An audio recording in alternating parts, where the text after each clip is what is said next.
19 জুলাই বাংলাদেশ জামাত ইসলামীর জাতীয় সমাবেশ সফল ও জুলাই সংস্কার বাস্তবায়ন করার লক্ষ্যে গাজীপুর সদর উপজেলার জামাত ইসলামীর উদ্যোগে বিক্ষোভ মিছিল অনুষ্ঠিত হয়েছে। শুক্রবার সন্ধ্যার পর ঢাকা ময়মনসিংহ মহাসড়কের গাজীপুর সদর উপজেলার হুতাপাড়া থেকে ভবানীপুর বাজার পর্যন্ত বিক্ষোভ মিছিল অনুষ্ঠিত হয়। বিক্ষোভ মিছিল পরিচালনা করেন বাংলাদেশ জামাত ইসলামের পেশাজীবী সংগঠনের সদর উপজেলার সভাপতি মোহাম্মদ মহসিন আলী। বিক্ষোভ মিছিল শেষে বক্তব্য রাখেন উপজেলা জামাত ইসলামীর সংগ্রামী আমির মোহাম্মদ আলাউদ্দিন ও উলামা বিভাগের সম্মানিত সেক্রেটারি মাওলানা মোহাম্মদ রফিকুল ইসলাম ও অন্যান্য নেতৃবৃন্দগণ উপস্থিত ছিলেন।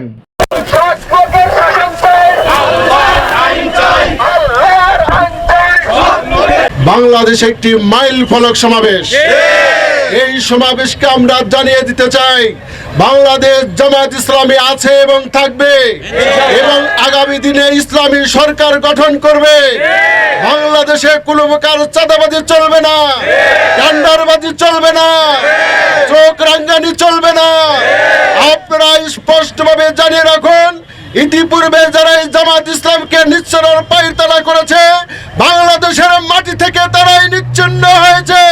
সামনে রেখে সারা বাংলাদেশে প্রচারণার যে ঢেউ উঠেছে, আগামী 19 জুলাই সারা বাংলাদেশ নয় সারা পৃথিবীতে দেখিয়ে দিতে চাই এই বাংলাদেশ হবে কোরআনের বাংলাদেশ।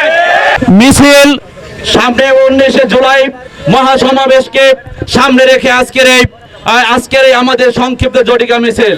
সম্মানিত ভাইয়েরা, গত 19 জুলাই 36 জুলাই একটি ফ্যাসিবাদ সরকারের পতনের পরে এই দেশ আমরা একটি মুক্ত হয়েছি, স্বাধীনভাবে কথা বলার আমরা অধিকার নিয়েছি, কিন্তু এ দেশ থেকে এখনো চাঁদাবাজি, এখনো দুর্নীতি বন্ধ হয়নি। সেই লক্ষ্যে 19 জুলাই বাংলাদেশ জামাত ইসলামী মহাসমাবেশের আয়োজন করেছে, মহাসমাবেশের ডাক দিয়েছে।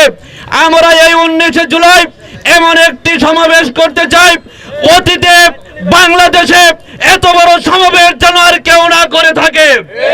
সেই সমাবেশ করে আমরা এদেশের মানুষকে আমরা জানিয়ে দিতে চাই আগামীর সরকার ইসলামী সরকারের পক্ষে মানুষ চায়।